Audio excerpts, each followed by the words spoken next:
All right, let's go ahead and get rolling here. I'm BC Biermann. This is my colleague Ian Mehring, and this is the session on interaction with physical art in museums.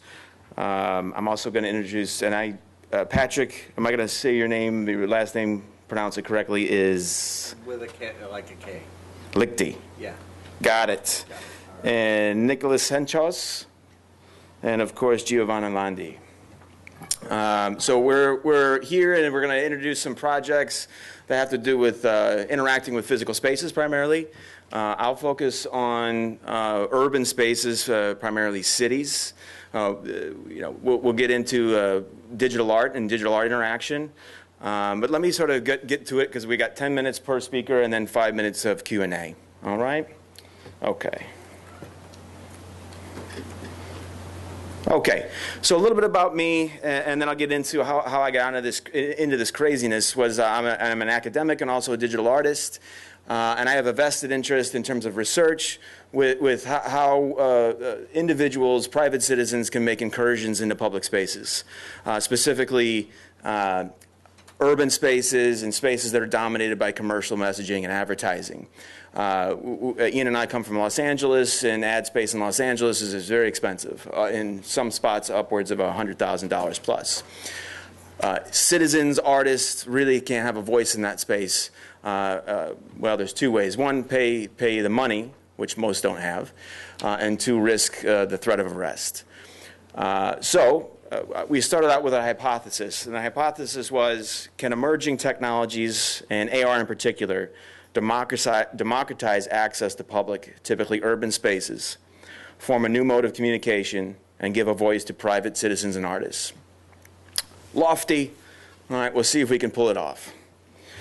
Our first project was in New York, and we had an ad takeover where we took over the billboard space in Times Square with augmented reality street art. And we used art from artists whose work was primarily interested in anti-advertising campaigns, and this is a piece by Ron English. We moved from ads to augmenting buildings themselves. And so instead of augmenting a mural or an ad, we use the architecture itself as what we call the trackable. So we're allowing artists to put their artwork virtually into spaces that they couldn't have before. And we worked with Momo, a colleague of ours, on this one. And that's the Bradbury in LA, if you're familiar with LA.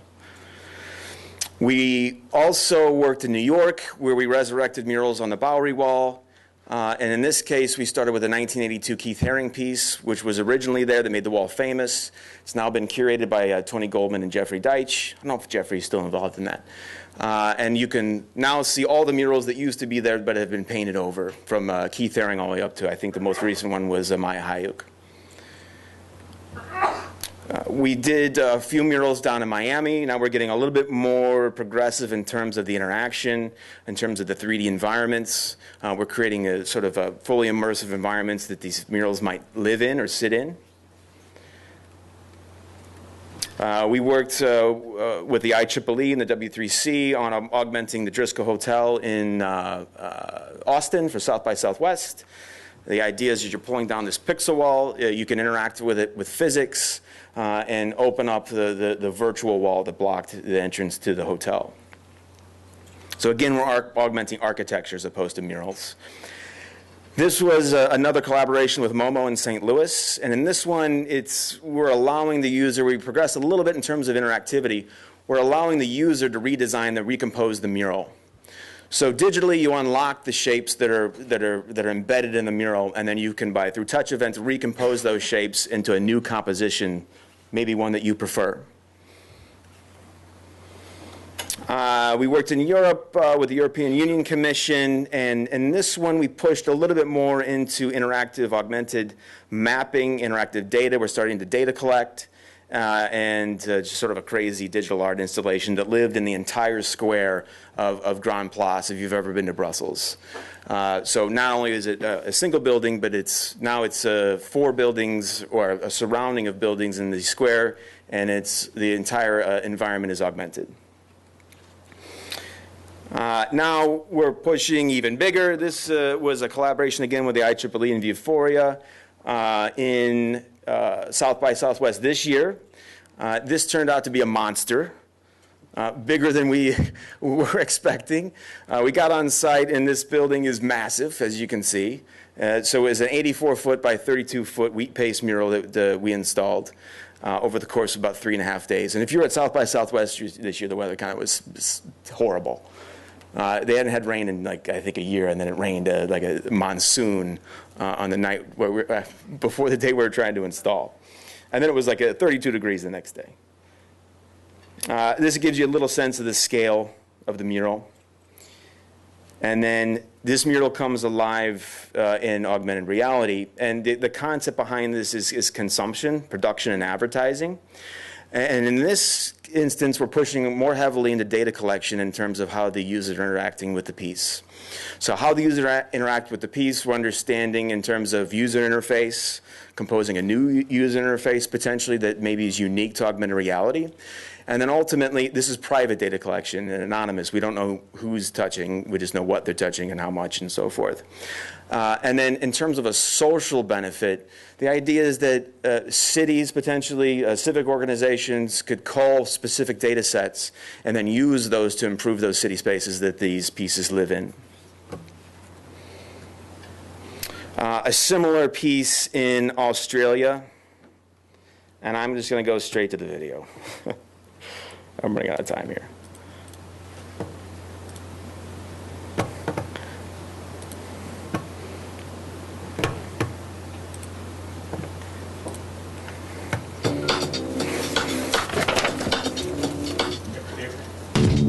It's touchy. There we go.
Okay, thank you. Thank you. I'll just wrap it up with thanks to our sponsors, the IEEE and Qualcomm on those projects. Just a few quick philosophical challenges. How can we use this technology for the benefit of the collective as opposed to sort of this maybe an individualistic, material-seeking, profit-making enterprise? Not that that's necessarily a bad thing, but I think technology can also be used in both verticals, right? A beneficial collective vertical and also one that maybe is monetizable. So I want to, I guess, open it up for... You have like time for like maybe one or two? One or two questions is fine. Okay, I don't want to go over. I remember when I was a kid, there used to be a magazine called Highlights. Yeah. I would read it in the dentist's office, and you'd have to find little things in the scene. So this has like great potential for there not to be anything ostensibly AR that's findable, but if you keep looking, there are things that you can find, and maybe they could be coupons or things like that to bring you into the store. And that's just a thought you might have on that. And the other thing is, how do you get people to engage and download the download package and initialize it and motivate themselves to take in the artwork that you're doing? I mean, right. So I think it's an ongoing problem that maybe we all have in the sort of this small, at least close-knit community that we still have. Is that how do people know that there's content there, right? It's a good question. We put a sign there. That's one way, right? So here's this thing is augmented, download the app, here's how to get the app. So we put a sign there. We're hoping that enough of these projects happen maybe in the same way that the QR code sort of evolved into this semiotic that people understood that, okay, it's this ugly black square, there's digital content associated with it. Street art is this visible thing that's sort of ubiquitous in urban spaces. I don't know. Maybe we're being naive to assume that it might be expected that maybe there's digital content on some of these big street art murals. So that's the hope. We haven't solved that problem yet, though. No problem. Thank you. One more? I can yell. Okay. How difficult was it for you to solicit sponsorship? How engaged are people or companies in street art like this? I think it's growing quickly. I think people are seeing the opportunity that is a way of creating PR or marketing that is a little bit different, that's not so much of a monologue. And is it maybe branded right on the face? So maybe people have to dig a little bit to figure out who's behind these projects, what I think is actually a more meaningful, longer-lasting experience in terms of brand adoption, potentially.